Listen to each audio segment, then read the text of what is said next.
Assalamu alaikum wa rahmatullahi wa barakatuhu. Ahlan wa sahlan. Welcome, my friends. I hope you guys are having a fantastic day. It's raining all day today. Let me just go on Instagram.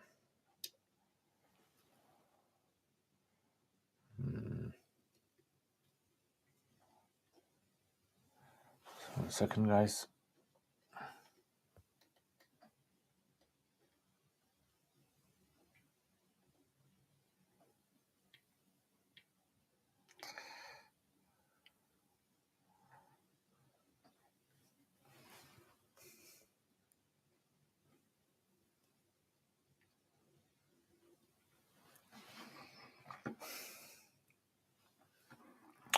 Wa alaikum assalam, my brother Lanfur Ilyas. Ahlan wa sahlan, Lanfur Ilyas. Which the most halal IT jobs, which is Allahu alam. I don't know, my brother. I don't know too much about which jobs are the most shubha. Wa alaikum assalam, Hayati, ahlan wa sahlan, welcome. Hope you're well, enjoying yourself, having a good day. Good eye, mate. Hope you're having a good eye, mate. Okay, this, I don't know why it's a bit wonky today. Do apologize if you guys see me a bit wonky on Instagram. Yeah, so Friday it's raining. Palestinians, unfortunately, still under siege from the Zionist occupiers. May Allah give them victory. May Allah protect them and accept the shuhada. IT jobs. So unfortunately, Lanfo, I do not know exactly what IT jobs are out there. If you tell me a specific job and if you can describe it to me, then I can tell you about that. But unfortunately, my knowledge does not extend to how many different types of jobs out there. Wa alaikum assalam, Sika, ahlan wa sahlan, wa alaikum assalam, Bizk, ahlan wa sahlan, wa alaikum assalam, Brother Muhammad, ahlan wa sahlan, wa alaikum assalam, Mahir, ahlan wa sahlan, it's on Instagram, welcome. And you see that, ahlan wa sahlan, welcome. Abdul Majid, ahlan wa sahlan, wa alaikum assalam. So, yeah, so unfortunately, situation is still bad in Gaza and Muslims around the world, mashallah, subhanallah, so many Muslims around the world are uniting now, alhamdulillah. You would think that Ramadan would unite them or Hajj would unite them, but ajib, how Muslims are united under calamity. I don't think there's any country in the world or any incident in the world that has united Muslims as much as Palestine has, from what I know, from my own life. So, mashallah, Muslims there's a special place for Palestine in their hearts, alhamdulillah. And I've just been watching some of these posts on Twitter, and there's a lot of Muslim countries now that are starting protests now. So they're saying this is like the first protest that they've seen in such large numbers since the Arab Spring. So that's big days. It's going to be big, inshallah. And we just hope that Allah Ta'ala, He gives us unity, strength, leadership, and leaders that have courage and honor and love for their deen to come forward. That's the main thing. Because if you think about it, we've got so many Muslim countries around the world, so many armies, but it's just about the courage, isn't it? Those people who have the courage of their deen. Anyway, so welcome. Sheikh, is your manhaj Salafi? No, I am not Salafi. I do not agree with Salafi manhaj. I am a Hanafi. I follow the Hanafi school of thought. I was thinking about web developer, but the pictures in it, which is unnecessary, gives me a feeling of shubhat. If you feel your position is that pictures are wrong, then I would say stay away from it. That's if you feel that, it's best to stay away from it. Du'as for my Safiya, who is very sick at the moment. Allah subhanahu wa ta'ala. Jazakallah khair, Abdul Majid, for your kind donation. Guys, make dua for Safiya. May Allah subhanahu wa ta'ala give her swift, complete shifa kamil. Ameen. Right. And mashallah, Abdul Majid and myself tomorrow are going to be going on the march, inshallah. So those of you guys who are not into protests, against protests, then unfortunately block your ears. Block your ears, put the mute on as well. Because me and Abdul Majid, inshallah, are going to be going London for the march. Inshallah, I would definitely recommend people, just to show the world. This is going to boost the morale of the Palestinians, inshallah. Boost the morale of the Muslims when they see around the world so many people gathering for the cause of Islam, inshallah. So this is something which, the only thing that we have nowadays is, just our own voices nowadays. So long as we've got those voices, we need to raise those voices. We need to show our numbers that we're with them, inshallah. And I remember when I went to Palestine, that's what the Palestinians said. They said, "We love seeing you come here. It gives us boost. It boosts our morale.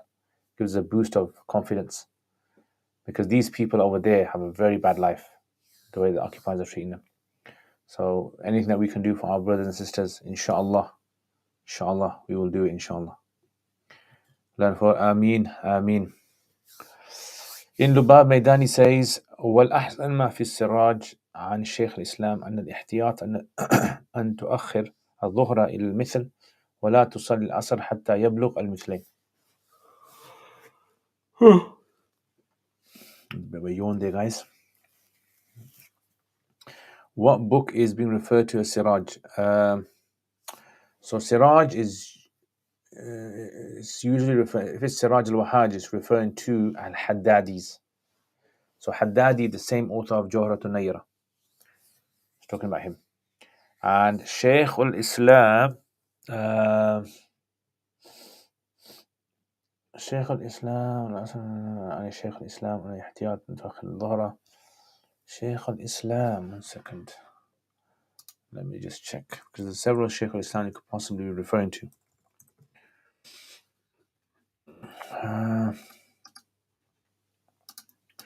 Give me a sec, guys.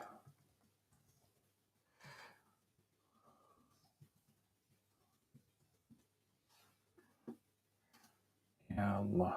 Alright, so no.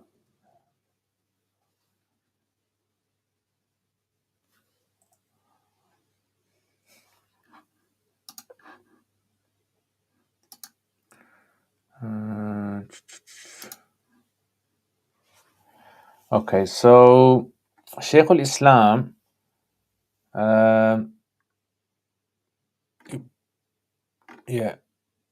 it could possibly be referring to Khawarzada. Shaykh al-Islam Khawarzada. Yeah, so usually when they refer to Shaykh al-Islam, because he was kind of like Ottoman in that kind of era, so most likely referring to Khawarzada. Can't think of any other Shaykh al-Islam that could be referring to.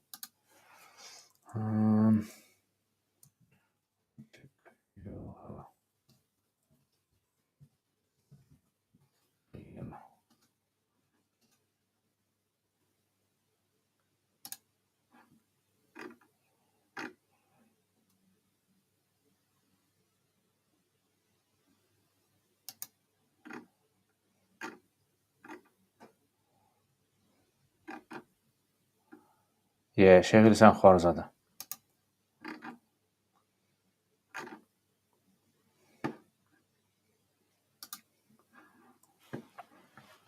Which Arabic course on Uruk is for beginners? You have 2 Arabic. I would say Quranic Arabic 17 lessons. That's the best place to start from. Alhamdulillah. MashaAllah, one of my students who is doing Quranic Arabic 17 lessons has actually started to translate du'as on their own now. Yeah, MashaAllah, trying to translate du'as on their own. So it's a very good thing. I've actually seen people who have actually in the Quranic Arabic lessons and are able to read Arabic within a year. Like a good level of Arabic, not like advanced Arabic, but a good level of, they can read stories, they can read du'as, things like that. And I think this is obviously all to do with the effort of the student as well. But it can be done. Definitely can be done. MashaAllah, Ryan, ahlan wa sahlan. Jazakumullah khair. Ameen. Jazakallah for your kind donations. May Allah bless you. Inshallah, may Allah bless you and your family. Jazakallah khair for your kind donations. It means a lot to me. As someone who has been to Gaza and spoken to the people there, they ask for 2 things, dua and awareness. Alhamdulillah, subhanallah. This is for our brothers and sisters in Gaza, and this is the least that we can do, inshallah. Assalamu alaikum wa rahmatullahi wa barakatuh. Ahlan wa sahlan. Ahlan wa sahlan. Any advice on how to study successfully whilst working full time? Also, how to overcome procrastination. So I would say, first of all, if you want to study full time, what you need to do is just, you can't obviously change your full time routine. What you can do is try to fit into the Arabic. Learning Arabic, I would say, is very important. Fit into the learning Arabic. Focus on learning Arabic once a week or twice a week, however many times you can do it. Try to push yourself a bit.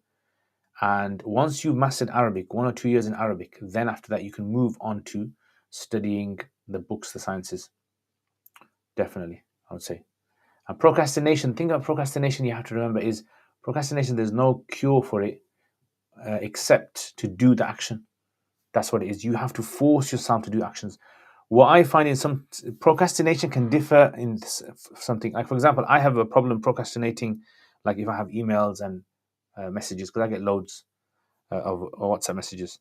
And sometimes, like, I'll get a whole load of WhatsApp messages. Then I'll say to myself, you know what I'm going to do? I'm going to later on when I'm free, I'm going to answer them.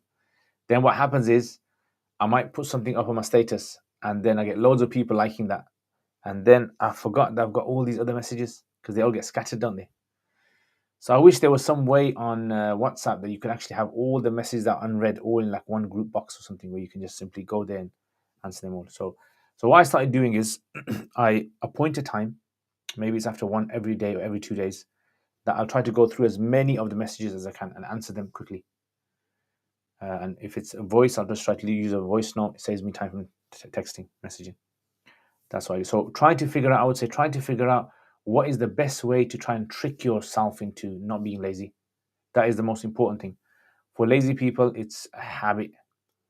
Yeah, I would say it's a habit. Once you get into a bad habit, it's very hard to get out of that bad habit where you have to kind of force yourself. Currently, there is ongoing posts spread around social media that people should fast for Palestine on Friday. Would this be a bid'ah intrinsically, or would it be a bid'ah if people believed it to be necessary? Yeah, so the ruling of bid'ah is if people do an action believing this is part of Islam, this is how it's supposed to be done as part of Islam, that is considered to be bid'ah. So if people all decide that they are going to fast on a particular day, right, in solidarity with Palestine, fine, that's fine.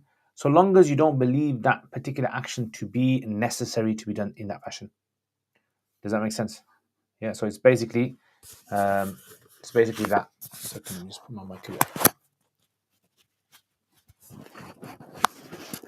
Yeah. So that's basically what you want to remember about bid'ah. Bid'ah is innovation. I've seen some people just say it's innovation, and I think generally the people who kind of speak about this kind of thing are, people like Salafis are very sort of like hard line when it comes to anything that they see. They think that it is not something in line with Islam. They just call it bid'ah, right? And I think that's not very that's not a very academic way of going about it. So it confuses a lot of masses, doesn't it? People get confused. Seeker, which course following the 17 lessons? So after the 17 lessons course, I would say that a person should do the Surah Yasin course.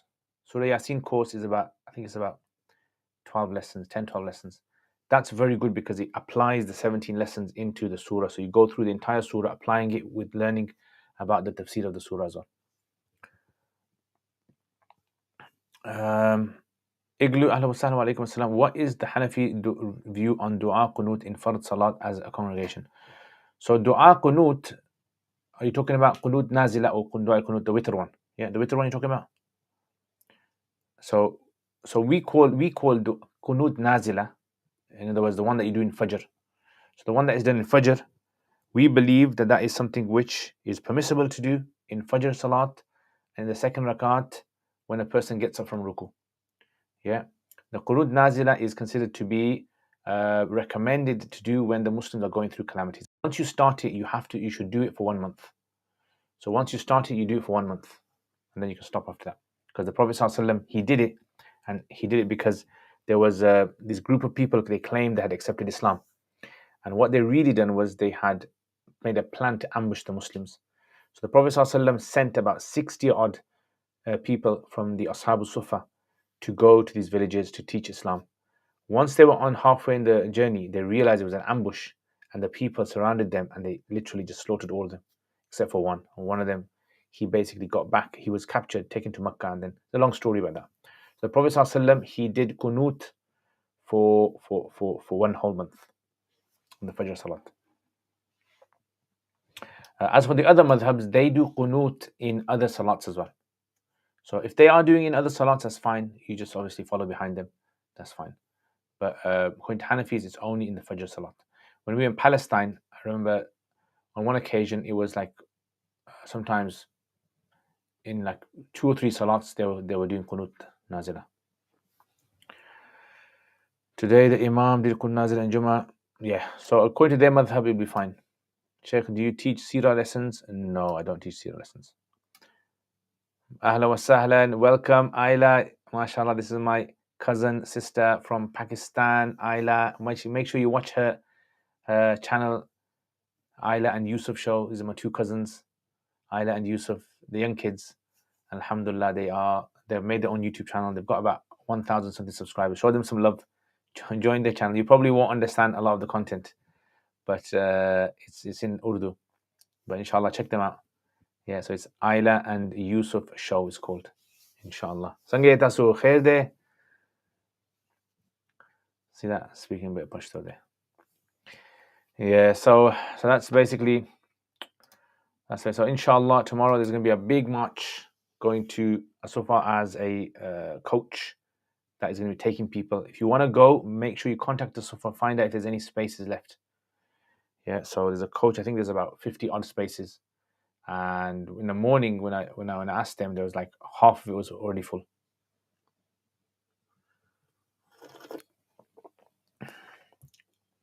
Any tips how to improve year 1 self? I'm a bit struggling at the moment. What I would say, my brother Mahir, is memorization. You know, honestly, there is no cure for self except memorization. That is the only cure. Yeah, so just keep going over it. Memorize, honestly, just memorize. For 6 months, you literally just have to memorize blindly without understanding it. That's unfortunately how generally self is taught. So for 6 months, you blindly just memorize it, and then after that, inshallah, you'll get that, inshallah. Right? So just don't stop, Mahir. Your name's Mahir as well, so you're an expert. Is the show in Urdu? It's in Urdu. So they show, it's not a show, it's just like little clips they do. Hazrat Mufti Sahib, are you going to tomorrow? Inshallah, I'll be going tomorrow to London, inshallah. Alhamdulillah. If someone has a limb or organ removed, either due to trauma or hospital, how much the limb treated? Do we let the hospital dispose of it? So you ideally bury it. Yeah, bury it. If you can get it, and then you bury it. You bury it in the garden somewhere, or if you can get space in a graveyard, you bury it there.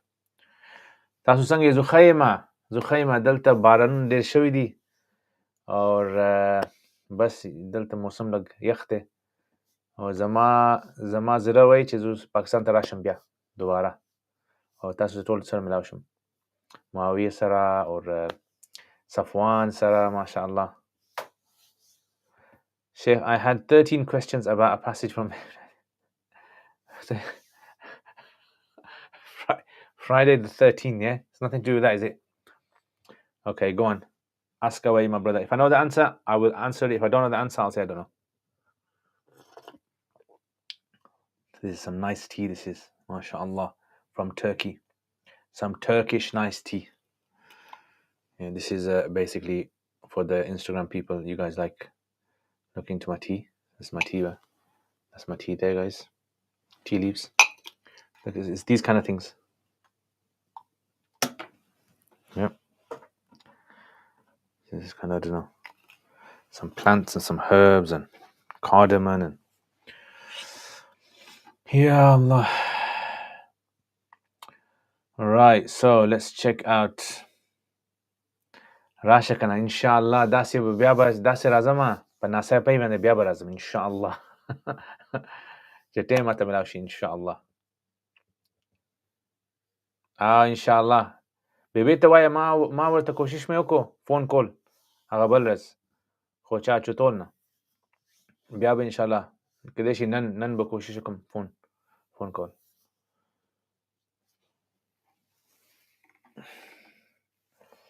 قوله الى بلوغ هذا ظاهر رواية عن الذل مثليه الإمام نهاية وهو الصحيح بدائع محيط.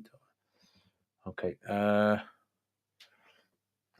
قولوا إلى بلوغ الذل مثليه هذا ظاهر رواية عن الإمام. أوكي good. وهو المختار غياثية واختاره الإمام المحبوبي وعول عليه النسفي وصدر الشريعة وتصحيح قاسم واختاره أصحاب المتون وارتضاه شارحون فقول الطحاوي وبقولهما نأخذ لا يدل على أنه المذهب في الفيد من أنه يفتى بقولهما في الأصل العشاء مسلم في العشاء فقط على ما فيه وتمامه في البحر. Okay, I had a few questions about this passage. Does Nihaya here mean final position? No, it's a name of a book. Does Badai refer to Badai Sanai? Yes. Does Muhit refer to Muhit al-Burhani by Sheikh Ibn Mazah? So usually when he refers to Muhit, he seems to be indicating towards al-Muhit al-Ridhawi or Sarakhsi. That's what he seems to be indicating to. Because he doesn't seem to have, according to Mufti Taqi, he didn't have access to both of them. And when he quotes Muhit al-Ridhawi, he's actually quoting Muhit al-Burhani. That's from what Mufti Taqi's nephew says. Does Yanabi mean Muhammad Rumi? Yes. Does Ghiyathiyya refer to Fatawa? Yes. Does Mahbubi refer to author of Matn al-Qaya? Yes. Does Sadr al-Sharia refer to author of Shari al-Qaya? Yes. Was he the grandson of the author of the Matn? Yes. Does Tasheeh Qasim refer to Allama Qasim? Qasim min Qatl Bugha? Yes. He's got a famous book, Tasheeh, or Tarjih on Quduri. Does Ashab al-Mutun refer to the four primary books? Yes. Who is being referred to as Sharihun? So Sharihun is basically just anyone who's just a commentator on these books. The Sharihun. One that do commentaries on these four books. When he said Musallam in Isha, this means only in Isha is the Sahibin's call taken. Yeah. Yeah. As in, according to them, yeah. Safwan, where is Zuba Tala gift alam Masib Rari, inshallah. Inshallah. Sir gift wali. Safwan to sir gift wali. Safura the show, yeah. See if she understands it. She can learn some Urdu, inshallah. Ya Allah. Right, so yeah, the week's over, guys. Alhamdulillah. Most people have Quran or Dua apps on their phone. Is it permissible to take a phone to a bathroom? Yes. Yeah. Because the idea is that the phone is obviously closed. As long as you don't have the app open and you're not reading the Quran in the bathroom, it's closed. So therefore, it's basically a memory inside the phone, isn't it? It's like if someone's a Hafiz of Quran, they got the Quran in their memory. So are they allowed to enter the toilet? Yeah, they're allowed to.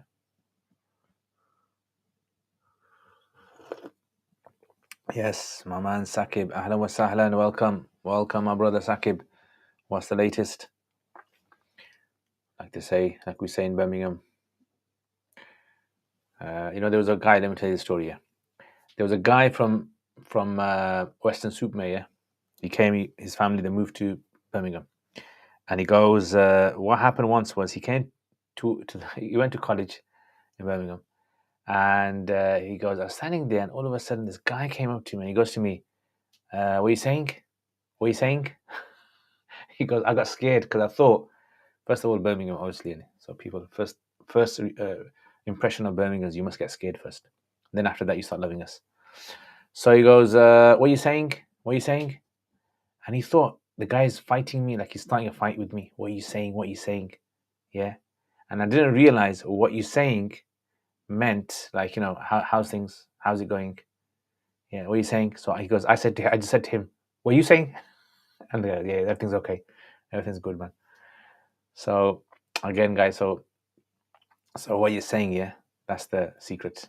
That's the secret of us Birmingham people. Chocolate box, Saida, inshallah. Inshallah. Proper Brum slang, yeah. Jazakallah khair. So Ibn Abdin says the two shadows is sahih, contrary to Imam Haskari. Yes, that's correct. In fact, like the Ottomans, many of the Ottomans have actually given fatwa on the one shadow. Yeah, maybe it's for practical reasons. So it's on one shadow. But the madhab is two shadows. Like something can be the madhab, but something might be fatwa. So fatwa might be given of people later on. Teacup, alaikum assalam. I have a question. Do men's prayer and women's prayer are different? No, they're the same, but there are subtle differences. Women's prayer should have more modesty in it, as opposed to the men's prayer. Yeah, so the women's prayer, the hands are more close to their body, and then when they do ruku, their body is less shapes are being shown, and in sujood, their limbs are closer to their body. That's all. And when they pray in congregation, women stand at the back, and women can't lead men like that. So what was he exactly saying? So he was basically saying that the scholars have done tasheeh. So in Asr it's two shadows, but in Isha, because of like getting late and people finding it difficult, they gave fatwa on Sahibain's view. Sahibain's view was given fatwa. So this is why like Isha is one of those kind of salats where people are tired at the end of the day. So it's just because Hanafis basically say that congregation should be something which attracts the bigger the better. So the bigger congregation, the better. So anything which is going to facilitate a bigger crowd, you basically should be in support of that. However, if someone had an Arabic dua book is inside a zip bag, is it allowed? Yes, as long as it's zipped, closed away, it's not open. I wouldn't have a problem with that. Bibi way nasaba now. Watala airport welcome inshallah. Inshallah. Nasaba khistaykana. When I said what was he saying was referring to your friend who was saying the other guy saying what you said. Oh, the other guy. Yeah. The other guy. So what you're saying, yeah. So what you're saying, basically, what you're saying, So you're saying basically that Birmingham people are a bit abrasive. Can we go to Dargah and recite Surah Fatiha for them? You can go to a grave and you can recite Fatiha, no problem. And what are your views on Niyaz? Niyaz as in, yeah, so in which people make food and recite it. So I would say this, look, did the Sahaba do it in mass numbers? Yeah, did Abu Bakr do it? Did Umar do it? If they didn't do it, it's best to stay away from. That's the main. This is my general rule for people.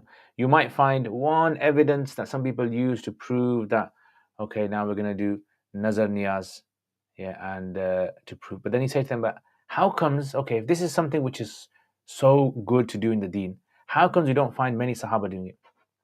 Does that make sense?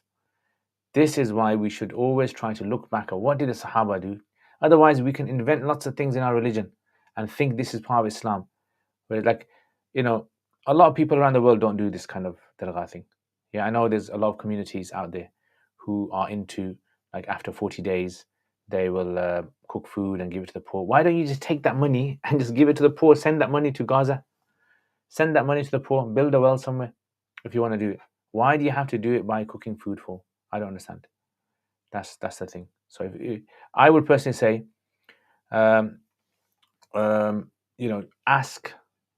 ask scholars, ask them, look, can you show me from the days of Sahaba if this practice was a widespread practice? Because if it wasn't widespread, this is the Hanafi madhab. If something is not widespread, Hanafis are not going to promote it. Hanafis promote things which are widespread in the days of Sahaba and Tabi'in. So if someone wants to make food and recite some du'as on there, fine, no problem.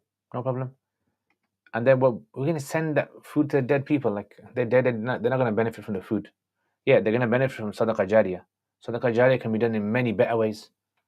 Yeah, there's no authentic hadith from my knowledge where the Prophet ﷺ, he encourages people to cook food and then send the reward like this. Yes, give it to the poor.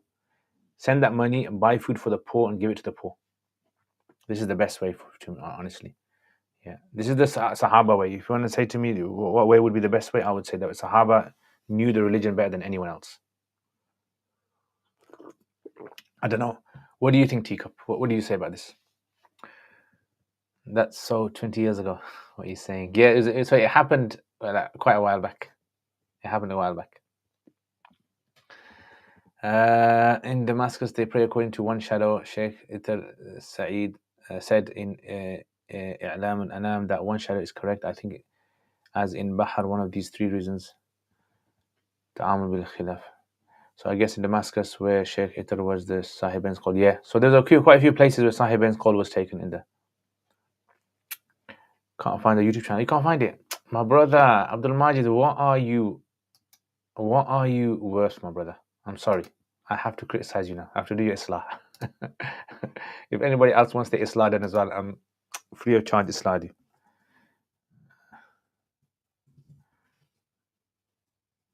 Where's this? 1 second. Yes, I need this.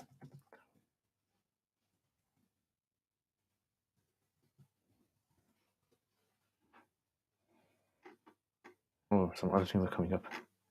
Anya and Yusuf Shah. 1 second. Let me just check.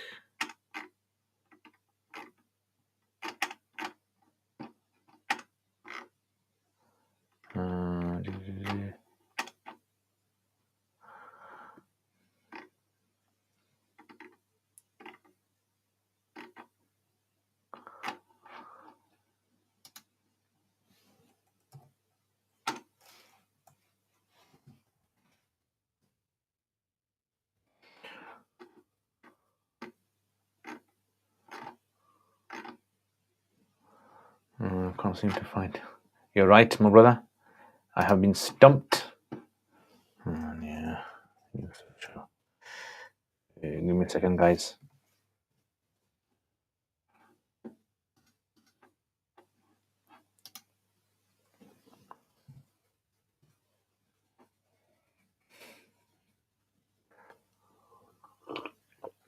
Okay, I can't seem to find. Is Alia still on? Where's she gone? Alia Talia?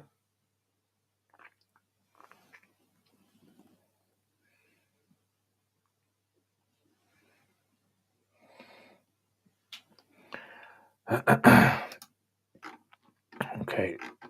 I will find it, inshallah. I will try to find it, inshallah. Alia and Yusuf Show. 1 second, let me just check here.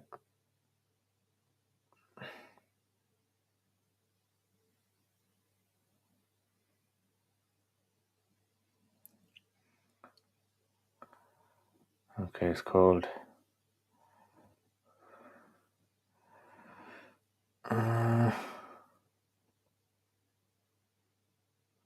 Alia Yusuf Show. Alia Yusuf Show. Okay, there it is. Acha, found. See what I do for you guys. What I do for my cousins, my cousins. This is the Alia Yusuf Show. There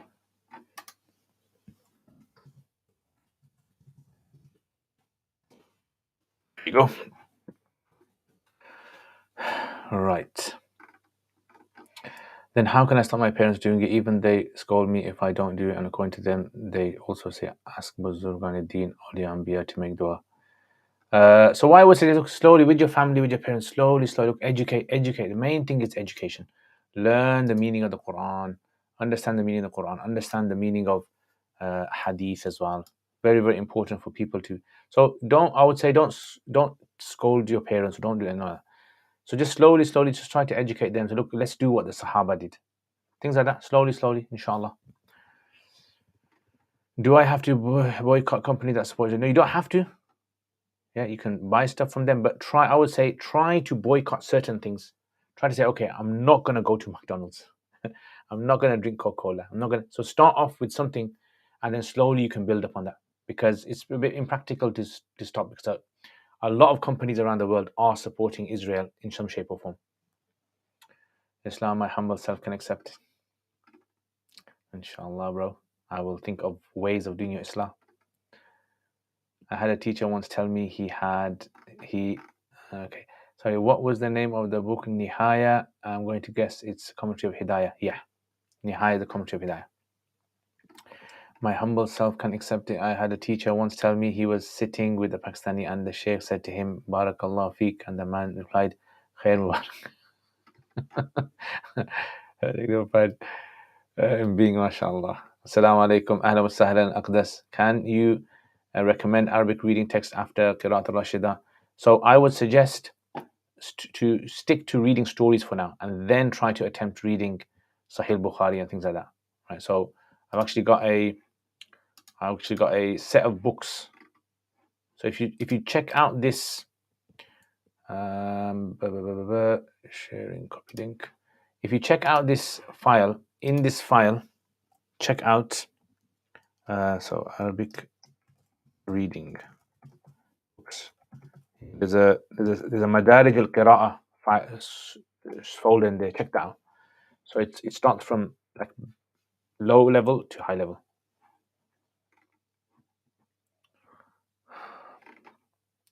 I think some people do those gatherings after someone's passing, prevent too many home visits so they can rest quietly without having people visit. Yeah, maybe that's the thing. But then when it becomes to such a level that people think it's necessary to do, I look at this is very strange, this isn't it?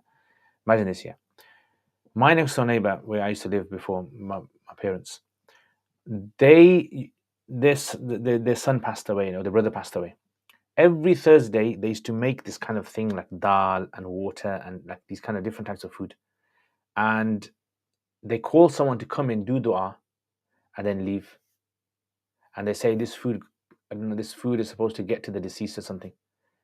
So one day my mom says to me, look, can you go there and do that? And I said, look, I don't do these kind of things. This is wrong. How is it that if this was such an important thing, why wouldn't we find there to be lots of hadith regarding this, or from Hanafi madhhab? So it's like some people doing strange things they do. It becomes so strange that people even find it financially burdensome that they feel as though they have to continue doing these practices, even though it's not something which has been encouraged by the early generation. Now, some people might say, but there are many other things that people in the future did and the early generation didn't do. That's fine.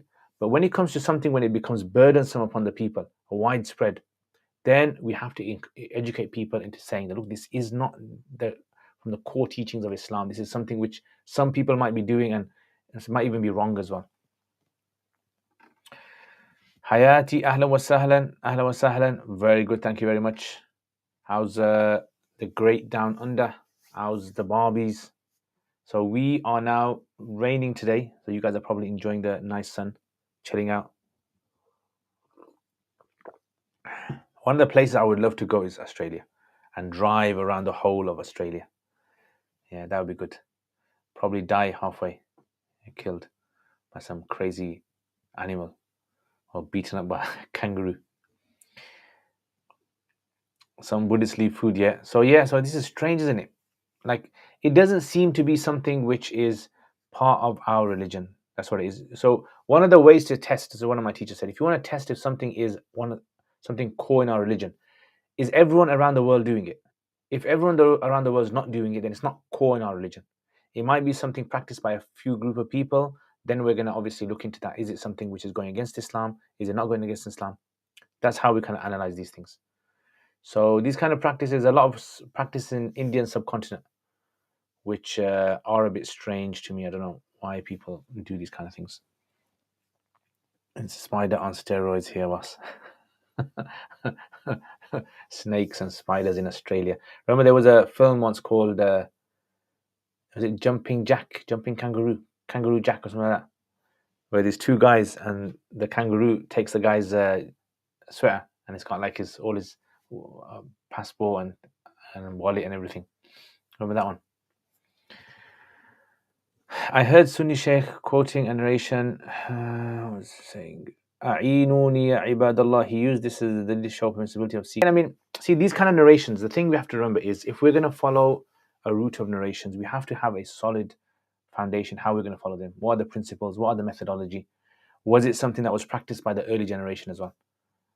So this idea of calling out to the dead to help you, right, in the alam barzakh, this is called istighatha.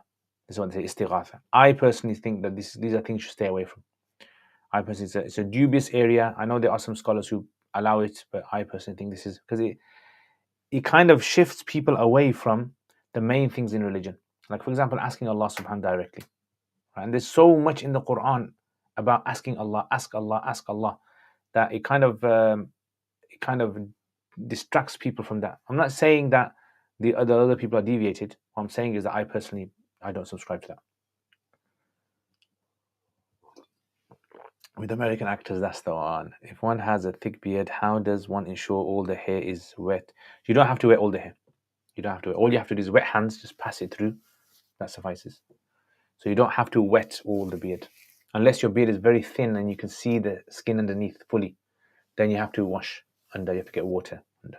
Otherwise, just wet your hand, pass it through, then walk off. Library tour. Ahlan wa sahlan. Ahlan wa sahlan. High self reflections. Setup looks beautiful. I mean, ahlan wa sahlan. So unfortunately, I don't have that many books. Like, people think I've got loads of books. I don't have that many books. I wish I had loads of books. I wish I had a space to store loads of books, but unfortunately, I don't. But the thing is, what you see behind me, I've got one set of shelves here, and one set of shelves here in front of me, one set of shelves over there. That's pretty much my book collection. And I've got another room, I've got some books there as well. A lot of the books I use are on soft copy, so online. A lot of the books, because some of these books are very difficult to be able to get hold of. Some of them are very expensive. Some of them don't have any space. Is it okay to have a one-off gathering after a passing? Allow people to attend? Of course, yeah, you can. No problem. What I'm saying is, these kind of events, if you want to have like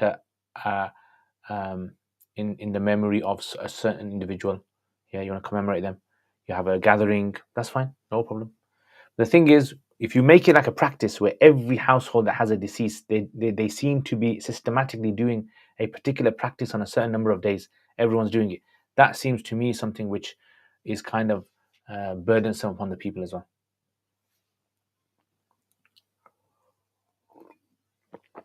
So when washing the face 3 times, the hair on the face should all be wet, including the skin underneath. So basically, as long as you wet all the skin, that's the main thing. The main thing is, and if you have thick hair that is covering, then you don't have to get water all inside of it. Like thick eyebrows like me, thick mustache, thick beard. You don't have to get water inside of that. You just have to, with the beard, just pass your fingers through. All right, guys. So I think I'm going to finish it there, guys. So Jazakumullah khair. MashaAllah, had a very good time with you guys as usual. You guys know how it works. And inshallah, I will see you guys next time, inshallah. Hope you guys have a wonderful week. Tomorrow, inshallah, I should be able to do live stream tomorrow if I'm back in time. But tomorrow, inshallah, I'm going to be going for the march in London, inshallah. So if you guys are there as well, maybe if we see each other, we can meet up. Otherwise, we won't meet up.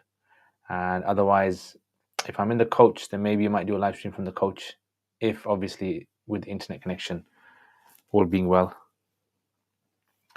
Will there be Q&A? So that's just keep an eye out, inshallah. Keep an eye out on the Telegram. Wa alaikum assalam, Abdul Majid, ahlan wa sahlan. All right, guys, take care, inshallah. I will see you guys next time. Assalamu alaikum wa rahmatullahi wa barakatuh.